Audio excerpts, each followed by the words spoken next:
سيداتي وسادتي، أسعد الله أوقاتكم بكل خير، وأهلا بكم في هذه الإطلالة الإخبارية المباشرة التي نوافيكم فيها بآخر المستجدات على الساحة الوطنية. ونستهل نشرتنا بالوضع الجوي الاستثنائي الذي تعيشه المملكة، حيث تشير التقارير الجوية المستندة إلى النماذج الأوروبية المعتمدة إلى توقعات غير مسبوقة تهم أقاليم الشمال، إذ من المرتقب أن تشهد هذه المناطق تراكمات مطرية قد تتجاوز حاجز 600 ملم في غضون أسبوعين فقط، وهو رقم يضع جهة طنجة تطوان الحسيمة في صلب عواصف أطلسية متتالية. هذا الوضع الجوي يرفع منسوب القلق من احتمالية وقوع سيول جارفة، خاصة في شفشاون، الحسيمة، الناظور، حيث قد تصل المقاييس محليا إلى 100 ملم في أقل من 24 ساعة. ومع توالي المنخفضات الجوية، فرانسيس وأنغريد أصدرت المديرية العامة للأرصاد الجوية نشرة إنذارية من مستوى يقظة برتقالي، محذرة من أمطار قوية وهبات رياح عاصفية ابتداء من يوم غد الثلاثاء وإلى غاية الأربعاء. الرياح بدورها ستكون قوية، حيث ستتراوح سرعتها ما بين 75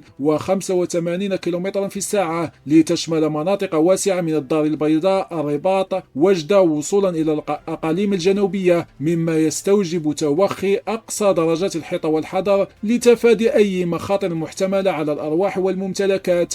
وفي الشأن الدبلوماسي، وبتعليمات ملكية سامية، أقام صاحب الجلالة الملك محمد السادس نصره الله اليوم الاثنين بالرباط مأدبة غداء على شرف الوزير الأول بجمهورية السنغال السيد أوسمان سونكو والوفد المرافق له. وفي ترأس هذه المأدبة رئيس الحكومة السيد عزيز أخنوش بحضور تلة من الشخصيات الوازنة، يتقدم رئيس مجلس النواب والمستشارين ومستشار جلالة الملك السيد عمر القباج ووزير الشؤون الخارجية السيد ناصر بوريطة. وتأتي هذه الالتفاتة الملكية الكريمة تتويجا للأشغال الخاصة بالدورة الخامسة عشر للجنة العليا المختصة المغربية السنغالية، التي شهدت التوقيع على حزمة من الاتفاقيات للتعاون ومذكرة التفاهم، مما يكرس عمق الشراكة الاستراتيجية والتاريخية التي تجمع الرباط بدكار. إذا كانت عناويننا: استنفار في الشمال،